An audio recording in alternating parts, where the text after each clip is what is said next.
Scrupulously fair, factually square, and always prepared. You're listening to the Boss of Talk, Charles Adler.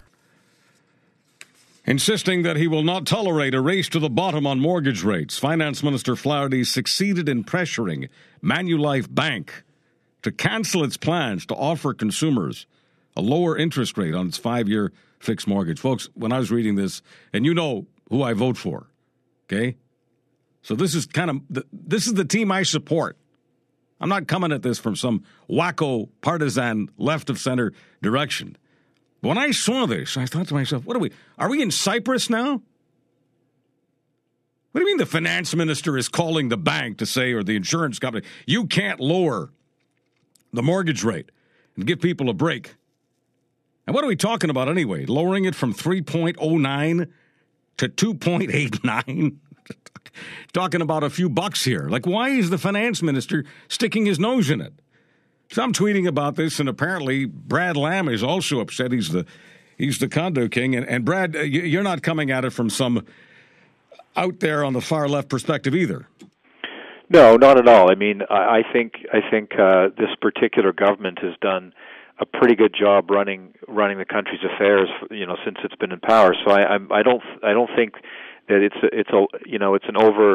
not an issue of all the policies that the finance minister's following or leading the charge on, but I can't reconcile how it's okay for the finance minister of this country to meddle this way in the affairs of banks and lending institutions to the detriment of lenders. I just can't reconcile it. Now they're saying, of course, that that his heart's in the right place. He doesn't want the American scenario where all kinds of people got cheap money. But Brad, I mean, let's shoot straight here.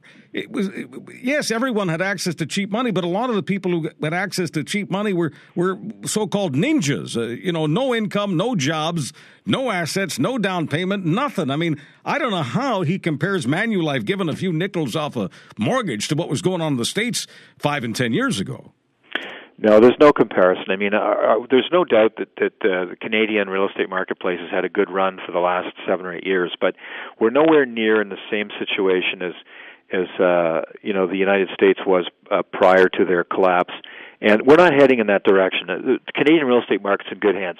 I think that the finance minister's done some things that make sense. I think that he needs to stick, with his purview, so he can affect change at the CMHC. He can exert pressure on the Bank of Canada.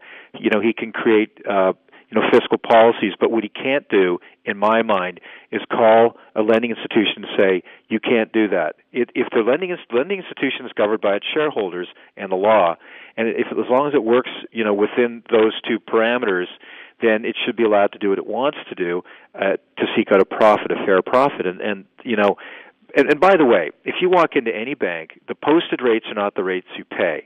Anyone can get a 2.89% rate, or pretty well anyone, from a lending institution today. I mean, I own a mortgage company, and we get that all day long for people. So it's not like that rate's not available. It's just an advertising tool to get people in the door. I think it's a harmful policy. It makes, all this saber-rattling about real estate scares the average Canadian. He's done enough. I think he needs to back off now. I think he's cooled the real estate market, and I think these moves are destructive. They're not constructive. He has cooled the real estate market, and he started cooling it last year is when he started turning the screw. And what I guess really galls me is we always want people who are on the so-called bottom to climb the ladder. That's how we free market people are. And it's those first-time buyers that got dinged then, and they're the ones who may be getting dinged by this now. Well, what's lost on me is that I think that it makes perfect sense for people to borrow when interest rates are very, very low. So does our finance minister want people to start buying real estate when rates rise to 5 or 6%, which they may do in 7 to 10 years? Does it make more sense for people to borrow money to renovate their bathrooms or their kitchens in 5 or 6 years with higher rates, or to do it now? To me, it seems prudent for a Canadian, if they believe they can responsibly cover the debt and live their lives borrowing some money. Does it make more sense to borrow money at 2.89% or 5%? I don't think that's irresponsible on behalf of Canadians to borrow money when rates are low. I think that's what smart business people do. Brad, I've only got a few seconds here, and I just need to ask you this question, if you could wrap this up in 20 seconds or less. Where is the real estate market right now? Well, the real estate market right now across Canada is in sort of a choppy area. So consumers are afraid that prices may fall, but prices will not fall. What you're going to see over the next year, from now till next March, you're going to see average prices across Canada rise in almost every city.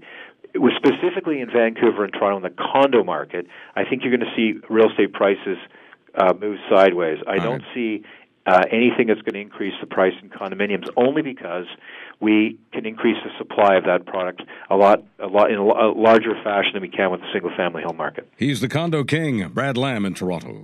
This is Charles Adler.